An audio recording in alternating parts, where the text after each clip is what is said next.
안녕하세요. 항상 재미있게 듣기만 하다가 처음으로 사연을 보내는 40대 여성입니다. 저는 매일 아침 집 근처 숲길을 산책해요. 산책하면서 계절의 변화를 느끼고 다양한 꽃과 나무를 보게 되는데 가만히 보니까 꽃마다 아름다움을 뽐내는 시기가 다 다르더라고요. 이렇게 꽃마다 꽃을 피우는 시기가 다른 것처럼 우리 인생에서 꽃 피우는 시기도 다 다른 것 같습니다. 누군가는 젊은 시절이 가장 행복했고 또 다른 누군가는 60살, 70살이 돼서야 인생의 황금기를 맞이하는 것 같아요. 혹시 여러분의 인생의 꽃은 이미 피었나요? 아니면 아직인가요? 저는 지금이 제 인생의 꽃이 피는 시기인 것 같습니다. 요새는 하루하루가 그 어느 때보다 소중하고 행복하거든요. 그러나 저는 원래 행복하지 않았습니다.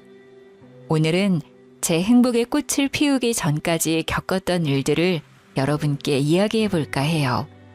저에게는 2살 터울의 자녀가 있고 시어머니를 모시고 살며 시어머니와 함께 반찬 가게를 운영하고 있습니다. 사실 시어머니는 처음에 저를 아주 싫어했어요. 유난히도 무더웠던 10년 전의 여름날, 저는 결혼 후 처음으로 시댁에 인사드리러 갔습니다. 그곳엔 시어머니와 저보다 3살 많은 손위 신우가 있었는데요. 나는 너가 하나부터 10까지 마음에 다 들지 않는다. 그래도 우리 순철이가 너 없으면 못 살겠다고 하니까 어쩔 수 없이 허락한 거야. 그러니 앞으로 살면서 나에게 며느리나 가족으로 인정받을 생각은 꿈에도 하지 말아라. 대쪽 같은 우리 엄마 성격에 널 쫓아내지 않고 결혼시킨 것만으로도 감사하게 생각해. 솔직히 너가 인물이 뛰어나기를 하니 아니면 순철이처럼 좋은 회사에 다니기를 했니? 그런다고 잘 사는 친정이 있는 것도 아니고. 솔직히 엄밀히 따지면 넌 고아잖아. 그러니까 앞으로 이 집에서 너는 있는 듯 없는 듯 조용히 살아. 알겠어? 에이, 다들 왜 이러실까? 우리 현이는 엄마랑 잘해본다고 학과까지 생각하고 이 집에 들어와서 산다잖아. 솔직히 그게 어디 쉬운 일이야? 그 마음만이라도 예쁘게 좀 받아줘요. 너는 지금 결혼했다고 네 아내 편드는 거냐? 나는 그런 팔불출아들 절대 못 본다. 그리고 제가 순수한 의도로 나랑 같이 산다고 하는 거겠니? 친정 부모 없고 마땅히 오갈 데도 없으니 그냥 이 집에서 산다는 거겠지. 아니냐? 무슨 말을 그렇게 심하게 해. 솔직히 나는 분가해서 살자고 했어요. 그런데 현이가 같이 살면서 엄마랑 진짜 가족이 되고 싶다고 해서 이런 거라고요. 그러니까 현이한테 마음 좀 열어줘요. 김순철, 한 번만 더 그렇게 네 아내 편들면 앞으로 네 아내는 더 힘들어질 줄 알아? 그리고 이연이 너는 지금 여기 서서 뭐하니? 이 시험이랑 신우이 굶길 셈이냐? 얼른 부엌에 가서 저녁 준비 안 해? 저는 시어머니의 불호령에 후다닥 부엌으로 달려갔습니다. 요새는 며느리들이 시어머니한테 자신의 의견을 똑부러지게 말하지만 그때만 해도 그런 건 상상도 못할 일이었어요. 게다가 시댁은 꽤 잘 살았지만 저는 고아나 다름이 없었습니다. 시댁은 예전에 사업을 크게 하셨던 시아버지 덕에 아주 잘 살았어요. 그 덕에 신우나 남편은 돈 걱정 없이 공부하여 신우는 대형 입시학원을 운영하고 있고 남편은 대기업에 다니고 있었습니다. 신우와 남편을 남부럽지 않게 키우신 시아버지는 저와 남편이 연애를 시작할 무렵 급성 심근경색으로 돌아가셨어요. 그래도 시아버지의 재산이 워낙 많으셨고 자식들도 많은 돈을 벌고 있어서 경제적으로 큰 타격은 없었습니다. 반면에 저는 어릴 때 아버지가 돌아가셔서 엄마와 단둘이 살았고 제가 20살이 되던 해 엄마마저 돌아가셨어요. 평생을 일만 하시며 사시던 엄마에게 간경화가 와서 간이식을 해야 하는데 유일한 가족인 제 간은 조건에 맞지 않았습니다. 게다가 돈도 없고 어디에 도움도 청할 곳이 없어서 수술을 시도조차 하지 못한 채 엄마를 보내드려야만 했어요. 그렇게 저는 세상에 혼자가 되었답니다. 이렇게 집안 차이가 났기에 시어머니와 신우는 저를 아주 못마땅히 생각했어요. 그러나 저는 시어머니의 마음을 돌리기 위해 겁도 없이 시댁에 들어가서 살겠다고 했습니다. 어차피 제게는 친정도 없으니까요. 시댁에 처음으로 입성한 날 시모와 신우에게 싫은 소리를 잔뜩 듣고 기가 푹 죽어 음식을 차렸습니다. 저도 같이 밥을 먹으려고 식탁에 앉자 시모는 버럭 화를 내셨어요. 아까 내가 한 말 못 들었니? 난 너를 가족으로 생각하지 않는다고 했다. 그 말은 너랑 같이 밥도 먹지 않겠다는 뜻이야. 너는 우리가 밥 먹을 동안 잔심부름하다가 나중에 먹어라. 어떻게 며느리가 첫날부터 같이 겸상을 할 생각을 해? 생각이 있는 건지 없는 건지. 국은 왜 이리 싱거워? 간을 한 거니 만 거니? 반찬은 또 왜 이리 싱겁고 짜고? 다들 왜 이리 트집이에요? 맘만 있는데. 그리고 엄마, 현이가 내 아내인데 같이 먹으면 안 돼? 그럼 너네 둘이 따로 나가서 먹든가. 나는 아직 쟤를 가족으로 받아들이지 못하겠다. 남편은 저를 도와주려고 했지만 그럴수록 시어머니는 더욱 저를 못마땅히 여기셨습니다. 신우 역시 제가 한 음식 하나하나를 트집 잡으며 어떻게든 구박하려고 했어요. 이렇게 저의 눈물겨운 시집살이가 시작되었습니다. 시어머니는 여기에 종종 올라오는 사연들처럼 저를 괴롭히거나 억지를 부리시지는 않았어요. 다만 저를 없는 사람 취급했습니다. 제가 해야 하는 집안일이나 시간에 맞춰 식사 준비를 안 하면 호되게 혼내시기는 했지만 그래도 일을 다 하면 제가 무엇을 하든 신경 쓰지 않으셨어요. 그러나 근처에 살며 매일 반찬 가지러 오는 신우가 저를 힘들게 했습니다. 시댁에 들어와서 산 지 2달 정도 지났으려나요? 그날도 학원에 출근하기 전인 오전 시간에 우리 집에 왔습니다. 옳게 이리 와봐. 창틀에 먼지 좀 봐. 도대체 청소하는 거야 마는 거야. 이 먼지를 다 우리 엄마가 먹고 내 동생이 먹는다고. 아니 너가 나가서 일하는 것도 아니고 고작 집안일 하는데 청소 안 해도 제대로 못하면 어떡해? 사람이 태어났으면 밥값은 하고 살아야 하는 거 아니니? 신우는 시댁만 들렀다 하면 꼭 집안 여기저기를 둘러보며 잔소리를 했습니다. 저는 어머니 눈치가 보여 신우에게 대들지도 못했죠. 어차피 제가 사는 집이니 당연히 청소는 깨끗이 해야 한다고 생각하고 말았죠. 그러던 어느 날 신우가 제게 웬 도시락통 하나를 건넸어요. 이제 매일 너가 내 도시락 좀 싸. 갑자기 웬 도시락을 싸요? 이번에 학원 규모가 커지면서 선생님이 없어서 나도 강의하느라 저녁 먹으러 나갈 시간이 없네. 그래서 너가 내 도시락 좀 싸야겠어. 사실 시어머니가 갓 지은 밥만 드시고 반찬이나 국도 냉장고에 한번 들어갔다 나오면 드시지를 않으셔서 끼니마다 새로운 밥과 반찬을 해야만 했습니다. 그래서 항상 냉장고에는 바로 해먹을 수 있도록 식재료들이 가득했지요. 음식이야 매번 하는 것이니 충분히 할 수는 있는데 매번 반찬들을 다 가져가면서 자기 도시락조차 싸지 않으려고 하는 신우가 너무 얄미워 보였습니다. 저도 어머니 식사 챙기고 집안일 하느라 바빠요. 그리고 형님, 매번 제가 한 반찬들 다 가지고 가시잖아요. 그거로 형님이 직접 도시락 싸세요. 더 많이 컸다? 형님이 시키면 그냥 네 하면 될 것이지 어디서 지금 말대답이야? 신우의 앙칼진 목소리에 방에서 쉬시던 시어머니가 나오셨습니다. 이게 지금 무슨 소란이냐? 순자 너는 왜 큰 소린데? 내가 쟤한테 도시락 싸달라니까 제가 못하겠다잖아. 엄마, 쟤 요새 너무 편한가 봐. 신우의 무서운 줄도 모르고 말이야. 너는 그냥 도시락 싸달라고 하면 알겠다고 할 것이지 뭘 그리 소란을 만들어.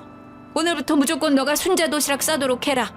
이 일로 더 말 나왔다가는 집에서 쫓겨날 줄 알아? 시어머니는 역시 신우 편이었고 이 집에서 쫓겨나면 오갈 데가 없던 저는 그날부터 신우의 저녁 도시락을 챙겨야 했습니다. 그리고 다음 날 집 청소를 하고 있는데 이번에는 신우가 웬 보따리 하나를 제게 던졌어요. 요새 강의 끝나고 집에 오면 밤 11시야. 너무 시간이 늦기도 하고 피곤해서 말인데 네가 내 속옷 좀 빨아. 내 속옷 다 실크라서 세탁기 돌리면 안 되고 무조건 손빨래해야 해. 속옷 손빨래요? 아니 형님, 인간적으로 본인 손빨래는 본인이 직접 하셔야 하는 거 아닌가요? 저한테 속옷 보이기 부끄럽지 않으세요? 저는 되게 부끄러울 것 같은데. 같은 여자끼리 뭐가 불편해. 그리고 이 집의 집안일은 당연히 며느리인 네가 해야 하는 거 아니야? 신우는 본인이 입던 속옷까지 손빨래하라고 명령하는데 죽어도 그 일은 못하겠더라고요. 솔직히 도시락이야 매일 하는 음식을 통만 바꿔서 담는 것이니 충분히 하겠지만 속옷 손빨래는 아니잖아요. 그래서 저는 못하겠다고 했고 당연히 신우는 이번에도 불같이 화를 냈고 그 소리에 어제처럼 시어머니가 오셨습니다. 왜 또 소란이야? 무슨 일인데? 내가 쟤한테 내 속옷 빨래하라니까 싫다네? 이 집에 며느리로 왔으면 당연히 내 속옷 빨래도 해야 하는 거 아니야? 저는 이번에도 당연히 시어머니의 불호령이 떨어질 줄 알았습니다. 그런데 시어머니의 말은 의외였어요. 순자야, 아무리 그래도 네가 나이가 어린 나이도 아닌데 네 속옷은 당연히 네가 빨아야지. 내가 너를 그렇게 책임감 없는 사람으로 가르치더냐? 그 보따리 다 챙겨서 다시 니네 집에 가져가. 그래도 쟤는 우리 집에서 일하는 사람이잖아. 내 속옷 하나 못 빨아? 그래, 제가 내 집에서 일하는 사람인 건 맞지만 네 집에서 일하는 사람은 아니잖아. 그러니까 잔말 말고 순자는 얼른 가고 너는 이제 곧 점심시간이니 부엌에 가서 밥이나 해라. 시어머니의 말에 신우는 나가고 저는 부엌에서 밥을 하는데 왠지 모르게 서러웠습니다. 두 사람은 여전히 저를 가족으로 생각하지 않고 집에서 일하는 사람 정도로만 생각하고 계셨어요. 원래부터 저를 싫어하는 것은 알고 있었지만 직접 들으니 더 서러웠습니다. 그러나 친정도 없고 변변한 친구도 없던 저는 그 누구에게도 저의 속사정을 말하지 못했어요. 제 남편에게도요. 사실 남편은 그 당시 회사에 일이 너무 많아서 별 보고 출근했다가 별 보고 퇴근하고 있었습니다. 회사 일로도 충분히 힘든 남편에게 저의 신세 한탄까지는 할 수 없겠더라고요. 그렇게 저는 속으로 사귀고 사귀면서 미련하고 멍청하게 신혼을 보냈습니다. 그러다 결혼 후 시어머니의 첫 생신날이 왔어요.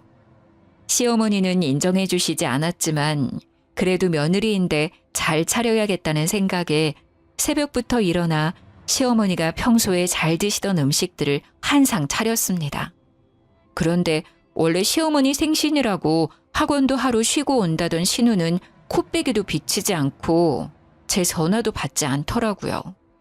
게다가 남편은 회사에 갑자기 문제가 생겨서 철야 근무를 해야 한다고 했습니다. 결국 시어머니의 생신상에는 시어머니 혼자 앉게 되었어요. 생일인데 자식들 하나 없이 너만 있구나. 혼자 먹기 쓸쓸한데 너도 같이 먹자. 네? 저도 여기 같이 앉아도 돼요? 무슨 같은 말을 두 번씩이나 하게 만드니? 이제 너도 같이 먹자고.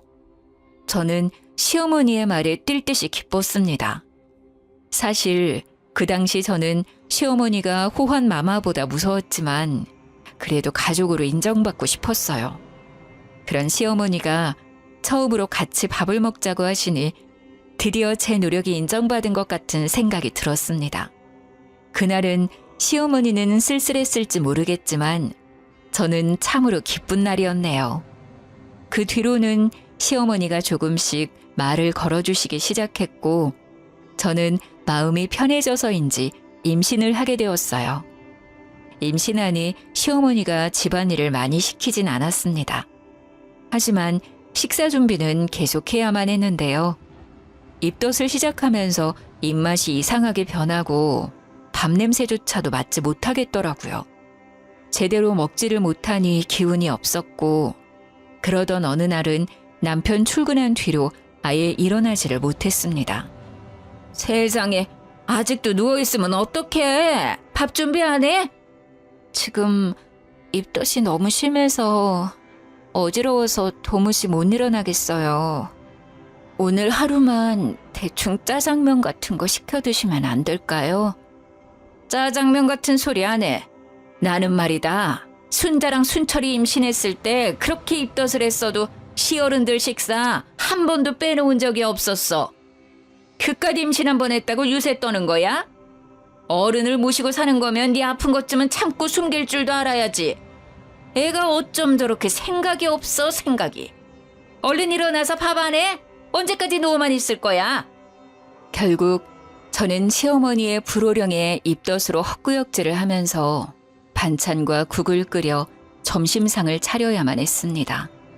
그런데 입덧을 하니 제대로 간을 맞추지 못했고 결국 시어머니한테 또 한 소리를 들었어요. 국은 왜 이래 짜? 반찬들은 또 왜 이래 싱겁고 밥은 이게 뭐니? 죄송해요. 입덧해서 그런지 간을 못 맞추겠어요. 네가 지금 이 집에 들어온 지가 벌써 2년째인데 입덧 좀 한다고 간을 이렇게 못 맞춰? 이제는 간을 보지 않고도 음식을 만들 수 있도록 해라. 제가 무슨 장금이도 아니고 간을 보지 않고 어떻게 음식을 만들어낸답니까? 그러나 시어머니는 저의 이런 속도 모르고 음식이 간에 맞지 않으면 크게 혼을 내셨어요. 그래도 다른 집안일은 시어머니가 다 해주셨는데 신우는 그게 정말 싫었나 봅니다. 하루는 제가 설거지를 하는 대신 시모는 거실을 청소하고 있었는데 그때 신우가 온 거예요. 엄마가 청소하는 거야? 야, 너 지금 임신했다고 감히 시어머니한테 집안일을 시켜? 미쳤어? 순자야, 그냥 둬라. 내가 운동할 겸 해서 청소하는 거야. 현이도 지금 설거지하느라 바쁘잖니. 집에 일하는 사람이 있는데 엄마가 왜 집안일을 해? 제가 설거지 다 하고 청소하면 되지. 신우는 크게 화를 내며 내 머리채라도 잡을 기세였지만 시모가 막아주셔서 다행히 큰 화는 면했습니다. 그 뒤로도 저만 보면 신우 짓을 하려 했지만 그럴 때마다 어머님이 화내는 형님을 뜯어 말렸어요. 이렇게 마음을 많이 열어주신 시어머니 덕에 저의 결혼 생활은 점점 편해졌습니다. 그 뒤로 저는 둘째를 낳고 그 아이가 4살 정도 되었을 때였어요. 여전히 신우는 학원 원장으로 잘 나갔고 남편은 일이 더 바빠져 집에 아예 못 들어오는 날도 꽤 있었습니다. 엄마, 이거 호텔 뷔페 식사권인데 이번에 엄마 친구들이랑 가서 식사하셔. 현이 너도 같이 가서 먹든가. 단 한 번도 시댁에 베푼 적 없던 신우가 호텔 뷔페 식사권을 시어머니와 제게 건넸습니다. 돈은 많이 벌지만 가족들에게는 한 푼도 쓰지 않는 사람이 무슨 일로 이렇게 좋은 것을 주나 싶어 조금 이상했어요. 현이가 나 따라와봤자 좋겠니? 그냥 혼자 친구들이랑 가마. 현이 너는 집에서 쉬어라. 그래도 같이 가. 친구들한테 며느리도 보여주고 좋지 뭐. 그리고 엄마 혼자 갔다가 길이라도 헤매면 어째? 신우는 걱정하는 표정을 지으며 자꾸 저더러 같이 가라고 하길래 어쩔 수 없이 그러겠다고 말했죠. 다음 날 저는 시모를 모시고 가려고 했으나 시모 역시 그냥 혼자 다녀오는 것이 마음 편하다며 나가셨죠. 그렇게 1시간 정도 지났으려나요? 누군가 집 비밀번호를 누르더라고요. 벌써 시어머니가 오셨나 했는데 나가보니 신우였습니다. 뭐야? 너 엄마랑 밥 먹으러 안 갔어? 네가 왜 집에 있어? 아, 그게 어머니가 혼자 가시는 것이 더 편하시다고 해서요. 신우는 대답도 듣지 않고 후다닥 어머니 방으로 들어가 버렸습니다. 뭔가 이상해서 몰래 지켜보니 신우는 장롱 서랍을 뒤지고 있었고 서랍 깊숙한 곳에 숨겨졌던 시어머니의 통장과 도장을 꺼내서 자신의 가방에 넣더라고요. 어머, 형님, 그거 어머니 통장 아니에요? 그걸 왜 가져가요? 내가 가져가든 말든 네가 무슨 상관이야. 내가 이 집 딸인데 당연히 엄마 돈 좀 가져갈 수 있는 거지. 그래도 이거 어머니 돈인데 어머니한테 허락은 받고 가져가셔야죠. 아무리 가족의 통장이라도 막 가져가면 그것도 도둑질이에요. 뭐? 도둑질? 너 말 다 했어? 내가 좀 이따가 엄마한테 직접 말할 거야. 그럼 아직 어머니께 말씀도 안 드렸다는 거네요? 혹시 몰래 통장 가져가시려고 저랑 어머니한테 호텔 뷔페 식사권을 주셨어요? 어쩐지 형님이 갑자기 그 비싼 호텔 뷔페권을 주셔서 조금 이상하다 했는데 정말 여전하시네요. 저는 일부러 말을 걸면서 신우가 집 밖으로 나가지 못하게 붙잡았고 얼마 지나지 않아 시어머니가 집에 오셨습니다. 엄마, 아니 왜 벌써 들어와? 밥 먹으러 안 갔어? 친정에서 돈 한 푼 쓰지 않던 네가 갑자기 뷔페 식사권을 주길래 뭔가 이상해서 가려다가 말았다. 날 밖으로 빼돌리고 감히 니네 아빠 사망보험금 훔치려고 머리를 써? 인연이가 오늘 좀 맞아야겠다. 엄마, 내가 이 돈으로 다른 짓 하는 것도 아니고 학원 확장시키려고 그러는 거잖아. 학원 커져서 떼돈 벌면 내가 우리 엄마 모른 척 하겠어? 다 엄마도 잘 되고 나도 잘 되려고 하는 거야. 아무리 그래도 이 돈은 절대 안 돼. 니네 아빠 목숨값이다. 절대 못 쓴다. 엄마는 도대체 이 돈으로 뭘 하려고 그래?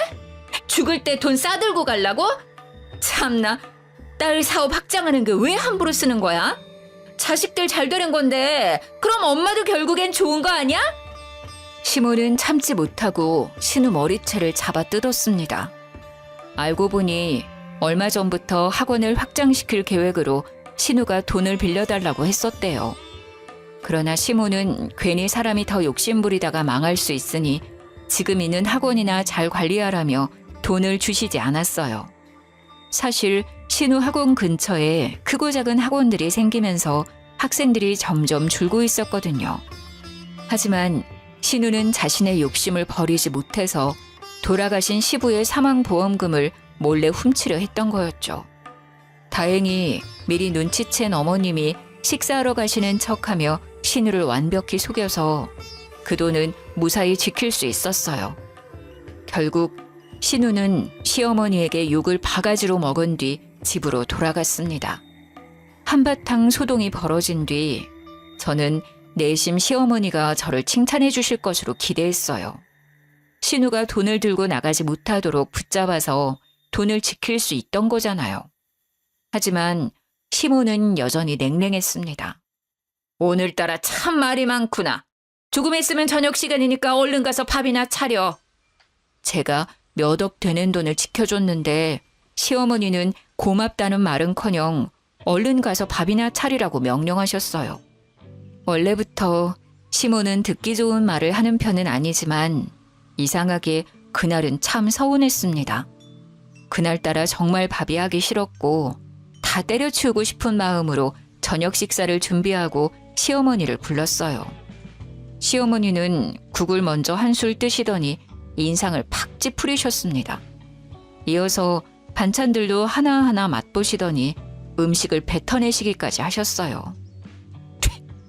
국이 왜 이렇게 달아? 가늘한 거 맞아? 그리고 어묵볶음은 또 왜 이리 짜? 너 정신 안 차릴래? 시어머니의 말씀에 저도 맛을 보니 음식들이 하나같이 다 이상했습니다. 시어머니에 대한 섭섭한 마음으로 요리를 해서 그런지 간이 전혀 되지 않았고 심지어 국에는 제가 소금 대신 설탕을 넣었더라고요.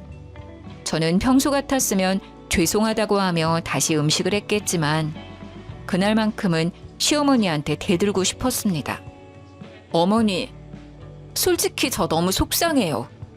시아버지 사망보험금 형님이 가져갈 뻔한 거 지켜드렸잖아요. 그럼 최소한 고맙다는 말 정도는 해주실 수 있는 거 아니에요? 그리고 사람이 어떻게 매일 음식을 잘해요? 제가 뭐 음식점을 하는 것도 아니고 집에서 요리하다 보면 실수를 할 수도 있죠. 실수 한 번 했다고 저를 그렇게 쥐잡듯이 혼내세요? 결혼하고 8년 만에 처음으로 저는 시모에게 큰 소리를 냈고 시모는 크게 당황했습니다. 저 지난 8년간 아무 말도 못하고 하라는 대로만 했어요.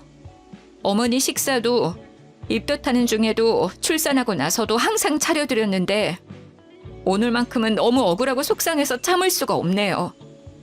전 정말 여기 와서 밥통이 된 기분이에요. 이제 제가 사람인지 밥통인지 모르겠다고요. 결혼했으면 여자가 집에서 밥을 해야지. 그렇게 하기 싫으면 나가. 나도 너 같은 며느리 필요 없다. 시모의 말에 저는 아이들도 두고 나와버렸습니다.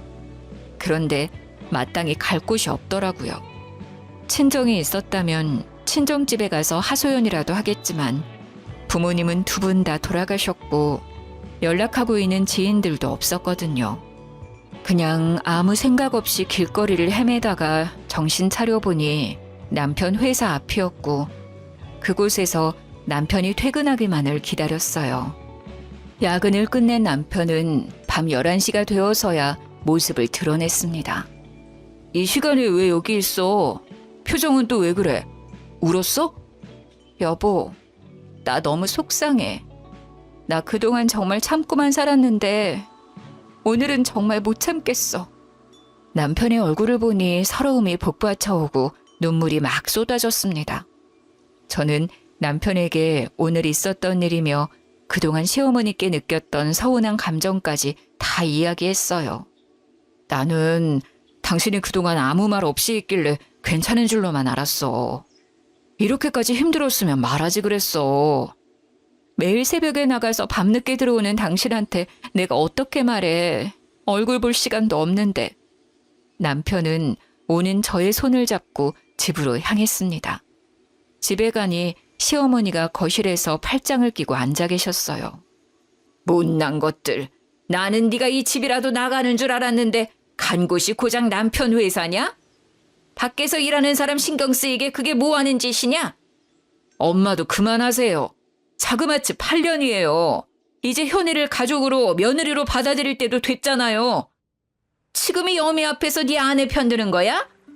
자식 새끼들 키워봤자 다 소용없어.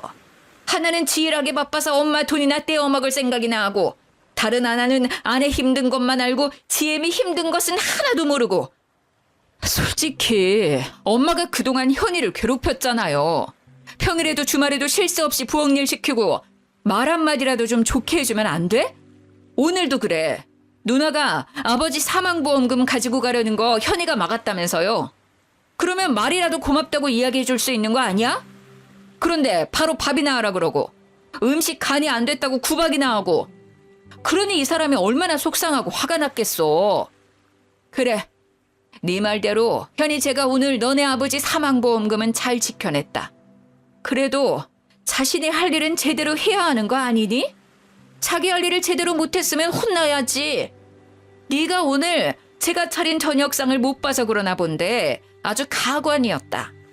국에는 설탕이 들어가고 밑반찬은 짜고 맵고 난리였다고. 네 할머니였으면 당장 이 집에서 쫓아냈어, 이 녀석아. 시어머니는 끝내 제게 고맙다, 그동안 고생했다는 말 따위는 하지 않으셨습니다. 오히려 제게 제대로 상을 차리지 못했다고 구박하셨어요. 그 자리에 더 있자니 너무 화가 나고 속상해서 그냥 방에 들어가 버렸습니다. 이미 잠을 자는 아이들을 보며 한참을 울다가 저도 모르게 스르르 잠이 들었던 것 같아요. 그리고 새벽, 꿈에 돌아가신 엄마가 나왔습니다. 엄마는 제 손을 꼭 붙잡았는데 엄마의 입은 웃고 있지만 눈에는 눈물이 가득 맺혀 있었고 저는 엄마의 손을 붙잡고 펑펑 울다가 잠이 깼어요. 다시 잠을 자려고 했지만 잠이 들지 않아 거실로 나갔는데 시어머니의 방에서 끙끙 앓는 듯한 소리가 들렸습니다. 문을 살짝 열어보니 시어머니가 어딘가 많이 아파 보이셨고 깜짝 놀란 저는 황급히 남편을 깨워 응급실로 향했어요. 의사 선생님은 입원을 해서 정밀검진을 하자고 하셨고 검진 결과 돌아가신 친정엄마처럼 간경화라는 진단을 받았습니다. 이미 많이 진행된 상태라 간이식 수술까지 해야만 하는 상황이었죠. 일단 급한 대로 저와 남편이 먼저 공여자 검사를 받았고 신우한테도 연락을 했는데 전화를 받지 않아 급한 대로 문자라도 남겼습니다. 하지만 신우는 그 뒤로도 아무 연락이 없었어요. 며칠 후 저와 남편의 공여자 검사 결과가 나왔는데 남편은 조건에 부합되지 않았고 제가 공여자로 적합했습니다. 그리고 그날 연락이 되지 않던 신우가 찾아왔어요. 올케 간이 적합하다고? 그럼 올케가 우리 엄마한테 간 이식하면 되겠네. 아무리 그래도 내가 어떻게 며느리의 간을 받니? 이 사실 알면 세상 사람들이 나 못된 시험이라고 욕해. 제가 일가 친척이 있는 것도 아니고 뭐 어때? 어차피 고아잖아. 지금 일하는 것도 아니고 아기도 다 낳았는데 못할 게 뭐야? 누나도 결혼하고 아기도 낳고 그 아이가 혼자 학교도 다니니까 손 갈 일 많이 없겠네. 그럼 누나가 간이식 해줄 수 있는 거 아니야? 그리고 이런 일은 당연히 자식들이 해야지. 왜 현이한테 그래? 누나는 일단 이런 이야기 하기 전에 가서 공여자 검사나 먼저 받아. 나는 바쁘잖아. 학원 운영도 해야 하고 우리 형진이 뒷바라지 해야 해서 안 돼. 그리고 간이식 해줄 수 있는 할 일 없는 제가 있는데 왜 바쁜 내가 굳이 시간을 쪼개서 그런 검사를 받니? 형님은 아들이 형진이 하나 있지만 저는 정우, 정민이 두 아이가 있어요. 게다가 정민이는 아직 4살밖에 안 됐고 둘 다 학교도 안 다녀요. 자꾸 저한테 할 일 없다고 하시는데 4살, 6살 두 아이 보는 것만으로도 하루가 정신없다고요. 그래서 우리 엄마한테 간 주기 싫다고? 머리가 있으면 생각을 해봐. 네가 나만큼 돈을 벌 수 있어? 그러면 나도 깔끔하게 인정하고 공여자 검사 받고 맞으면 내가 수술할게. 근데 아니잖아. 너보다 내가 훨씬 더 생산적이고 효율적인 일을 하고 있다고. 그럼 덜 효율적인 일을 하는 네가 당연히 간을 내줘야 하는 거 아니야? 아, 구박하고 날 미워하던 시어머니한테 네 간 내주려니까 하기 싫은 거구나. 사실 저희 엄마도 간경화가 오셨고 간이식을 받지 못해 돌아가셨어요. 그런 엄마 생각이 나서 저 시어머니한테 충분히 간이식 할 수는 있어요. 그런데 제가 이 집 며느리라는 이유만으로 당연히 제가 해야 한다는 식의 생각은 하지 말아주세요. 자식이라고 해서 당연히 간이식을 하지는 않잖아요. 형님처럼. 너 지금 말에 뼈가 있다? 내가 뭐 하기 싫어서 안 하니? 하루라도 학원 문 닫으면 손해가 얼만 줄 알아? 네가 그거 다 보상해 줄 거야? 그만해라. 시끄럽다. 아픈 사람 앞에서 뭐 하는 짓이야? 그리고 순자 너, 나 솔직히 이번에 너한테 실망했다. 간이식을 하고 안 하고를 떠나서 일단 엄마가 아파서 응급실에 실려왔다고 하면 얼굴은 당연히 비춰야 하는 거 아니니? 요새 시험 기간이라 엄청 바쁘다고. 잠도 제대로 못 자는데 어떻게 와? 그래도 엄마 안 돌아가시고 별일 없이 계시잖아. 쟤한테 간이식도 받고 그럼 됐지 뭐. 이게 그렇게 혼날 일이야? 엄마 입에서 실망이라는 단어를 들을 일이냐고. 뭐라고? 이 인연이... 내가 지금 기가 막혀서 말이 다 안 나오는구나. 꼴 보기 싫으니까 너 당장 나가. 엄마, 지금 나를 쫓아내는 거야? 엄마 말대로 나 나갈게. 잘 됐네. 안 그래도 시험 기간이라 바쁜데 가서 일이나 하면 되겠어. 신우는 그렇게 나가버렸고 그 뒤로 연락이 되지 않았습니다. 그리고 저는 엄마에게도 드리지 못했던 제 간을 시어머니한테 드리게 되었어요. 간이식 수술을 앞두고 돌아가신 엄마 생각에 마음이 아팠지만 그래도 좋은 마음으로 수술대에 올랐습니다. 다행히 수술은 무사히 잘 끝났고 저와 시어머니의 회복도 생각보다 빨랐어요. 퇴원하고 집에 온 날 시어머니는 저를 큰 방으로 부르셨어요. 제 손을 꼭 붙잡으며 말하셨죠. 현이야, 그동안 내가 너한테 모질게 굴었지? 정말 미안했다. 내가 사실은 말주변도 없고 남편이 저 세상에 간 뒤로는 우울증이 아주 심하게 왔어. 그나마 내가 의지할 곳은 우리 아들뿐이었는데 그런 아들이 너에게 푹 빠져서 헤어나오질 못하니 질투가 나기도 하고 너가 밉더구나. 그래서 너에게 더 곁을 주지 않았어. 그래도 도망가지 않고 내 옆에서 말없이 있어줘서 정말 고맙다. 내 자식들도 못한 이식을 다 해주고 말이야. 이제 너를 친딸처럼 생각하며 못살게 굴었던 것들 평생 갚으며 살아야겠구나. 시모의 진심 어린 말을 들으니 지난날 쌓였던 서러운 감정들이 눈 녹듯 사라졌습니다. 그 뒤로는 서로에게 마음을 활짝 열고 잘 지냈어요. 그러던 어느 날 시모에게 좋은 일이 생겼습니다. 예전에 시아버지가 젊으실 적 사놓은 땅이 있었는데 시아버지가 돌아가시며 그 땅의 주인이 시어머니가 되었거든요. 그런데 이번에 그곳이 재개발되면서 땅값이 엄청 뛴 거예요. 이 소식을 한 시어머니는 그 땅을 팔아버리고 그 돈으로 5층짜리 상가 건물을 샀어요. 엄청 좋은 상가는 아니었지만 그래도 모든 층에 가게며 병원이 다 들어서고 장사도 엄청 잘 되고 있었습니다. 이렇게 시모는 건물주가 되었고 이 소식을 들은 신우가 1년 만에 집에 찾아왔어요. 엄마, 이번에 건물주가 되셨다면서요? 요새 건물주가 조물주보다 더 높다던데 우리 엄마 멋지네.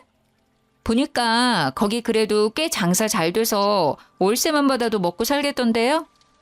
참나, 너는 집에 1년 만에 찾아와서는 한다는 이야기가 그거냐? 너 여기 온 목적이 뭐야? 콩고물 기대하고 온 거냐? 너한테 줄 돈 따위는 없어. 이제 우리 엄마 돈도 잘 버는데 하나뿐인 딸은 살기가 참 힘드네. 요새 우리 학원 옆에 학원들이 자꾸 들어와서는 우리 선생님들을 다 데리고 가버리네. 학원에 수업해줄 강사들이 없으니까 학생들도 점점 줄고 너무 힘들어. 그래서 말인데 나 돈 좀 주면 안 될까? 요새 애가 커가면서 돈 들어갈 곳은 많은데 경기가 어려워서 남편도 버리도 시원찮고 나도 지금 학원 문 닫아야 할 판이라 너무 힘들어. 엄마, 나 좀 도와줘요. 이 썩을 년아, 너는 내가 돈줄로밖에 안 보여?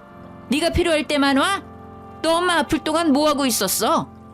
어떻게 얼굴 한번 비치지를 않다가 오랜만에 와서 한다는 이야기가 돈? 내가 그 돈 줄 것 같아? 그동안 나도 학원 일하느라 정말 바빴어. 내가 뭐 놀고 먹느라 그랬어? 나도 쟤처럼 집에서 놀고 먹으면 맨날 올 수 있어. 그런데 나도 먹고 사느라 바쁘잖아. 우리 아이 뒷바라지도 해야 하고. 그래서 그런 거지. 너만 돈 버냐? 너만 애 낳았어? 하여튼 끝까지 지 생각만 하고 남들 생각은 눈꼽만큼도 없지. 어떻게 내 뱃속에서 너 같은 애가 나왔는지. 난 이제 너 딸로 생각 안 한다. 이제 내 딸은 오로지 현이뿐이다. 너는 이제부터 남남이야. 지난 1년간 연락 없이도 잘 지낸 것처럼 앞으로도 우리 쭉 그러고 살자. 알겠어? 우리 엄마 내가 그동안 안 와서 서운해서 그래? 앞으로 자주 올게요. 그러니까 나 돈 좀. 썩 꺼지지 못해? 나가! 그렇게 신우는 쫓겨났고 시어머니는 제게 잠시 할 말이 있다고 자리에 앉아보라고 하셨어요. 얘야, 지금부터 내가 하는 말은 너가 딸 같아서 하는 말이니 잘 생각해보렴. 이번에 내가 산 상가 1층이 지금 공실인데 거기서 반찬 가게 하나 내보지 않을래? 제가 반찬 가게를요? 제가 그런 걸 어떻게 해요? 전 계속 전업주부로만 살았는걸요? 너가 그냥 집에서 놀고 먹었니? 매일 음식 했잖아. 그게 어디 쉬운 일이야? 그리고 나 입맛이 까다로운 사람이라 어지간한 음식점 음식들은 다 입에 맞지 않는데 너의 음식은 맛있더구나. 나는 너가 결혼하고 나서 처음으로 내 생일상을 차려준 이후부터 너가 반찬 가게를 열었으면 했었단다. 그런데 요새 같은 시대에 그저 그런 음식 솜씨로 반찬 가게 열면 성공하기 힘들잖니. 그래서 일부러 너한테 음식에 대해서는 아주 모질게 대했던 거야. 그동안 입덧해도 지독하게 음식을 만들도록 시켰던 건 제 손맛이 좋아서였다는 걸 처음 들었는데요. 어머니는 제가 반찬 가게로 성공했으면 하는 마음으로 1년 365일 내내 제게 그래도 독하게 음식을 시켰던 거였죠. 하지만 집에서만 음식을 만들던 제가 막상 반찬을 만들어 팔 생각을 하니 차마 용기가 나지 않았습니다. 아무리 그래도 그건 못하겠어요. 저는 그렇게 장사할 만한 실력은 아닌 것 같아요. 아니야. 너 정도 실력이면 충분히 가게 내볼 만해. 너가 내 상가에서 반찬 가게를 낸다고만 하면 임대료 월세 같은 것 1원 한 푼도 받지 않을 테니까 한번 시작이나 해보렴. 지금이야 아이들이 아직 어리지만 언젠가 아이들도 커서 분가를 할 테고 그럼 너도 네 삶을 살아야 하지 않겠어? 결국 저는 시어머니의 말대로 반찬 가게를 차렸습니다. 솔직히 가게를 오픈하면서도 제 반찬이 팔리면 뭐 얼마나 팔리겠나 하는 생각이 들었지만 시어머니의 입맛은 정확했는지 생각보다 장사가 정말 잘 되었어요. 그러던 어느 날 시어머니는 몸이 안 좋아서 집에서 쉬고 계셨고 저 혼자 반찬 가게에 있는데 신우가 대낮부터 술에 취해 깽판을 부리러 왔습니다. 야, 여기 반찬 가게가 그렇게 잘 된다면서? 우리 엄마 돈으로 반찬 가게 하니까 좋냐? 부모도 없는 네 년이 뭐라도 된 것 같아? 이 여우 같은 년. 순철이도 꼬시더니 우리 엄마도 꼬셔서 나도 못 받은 상가를 받아? 못 참아! 대낮부터 무슨 술을 이렇게 많이 드셨어요? 당장 나가세요. 지금 영업 중인 거 안 보여요? 신우는 아침부터 공들여 만든 반찬을 다 뒤집어 엎었습니다. 힘껏 막아섰지만 술에 취해 제정신이 아닌 사람을 말리기에는 역부족이었어요. 지나가던 사람들까지 난리치는 신우를 뜯어 말렸지만 그러면 그럴수록 더 거세게 반항했습니다. 결국 경찰을 불러 진압하게 했고 다신 얼굴 볼 일이 없었죠. 그러다 최근에 우연히 소식을 듣게 되었는데 신우가 운영하던 학원이 폐원했다고 합니다. 제 반찬 가게에서 난리를 치던 날 우연히 학원 수강생들과 그 엄마들이 보았고 원장인 신우의 폭력적인 태도에 크게 실망하며 대규모로 학원을 관뒀대요. 학생들도 없고 강사들도 없으니 당연히 학원은 문을 닫을 수밖에 없었겠죠. 신우에게 이혼을 요구하고 있다고 합니다. 사실 평소에도 사이가 좋지 않았어요. 워낙 신우가 천상천하 유아 독존으로 자기 잘난 맛에 살아서 항상 성격을 맞춰주며 살았거든요. 그런데 학원까지 망하니 사이가 더 나빠져 이혼을 요구하고 있지만 신우가 절대 합의 이혼 해주지 않겠다고 버티고 있다네요. 반면에 저는 제 입으로 말하기는 조금 부끄럽지만 시어머니한테 간이식을 해준 효부가 운영하는 반찬 가게라고 소문이 퍼져서 동네 어르신들의 칭찬이 자자했고 이 때문인지 우리 가게는 아주 잘 되고 있습니다. 남편과 시어머니는 제게 돈도 잘 벌고 시어머니의 목숨도 살려준 사람이라며 엄청 잘해주고 있어요. 요새는 정말 제 인생에서 이렇게 좋은 날이 있었나 싶을 정도로 너무 행복합니다. 힘들고 외롭고 모든 것을 다 포기하고 싶을 때도 있었지만 그래도 살다 보니 사라지고 버티다 보니 제 인생의 꽃 같은 시기가 오기도 하네요. 마지막으로 혹시라도 힘든 길을 걷고 계시는 분이 있다면 제 이야기를 듣고 힘을 내셔서 꼭 여러분들의 꽃을 피워내셨으면 좋겠습니다. 지금까지 저의 이야기 들어주셔서 감사해요. 행복한 하루 보내세요.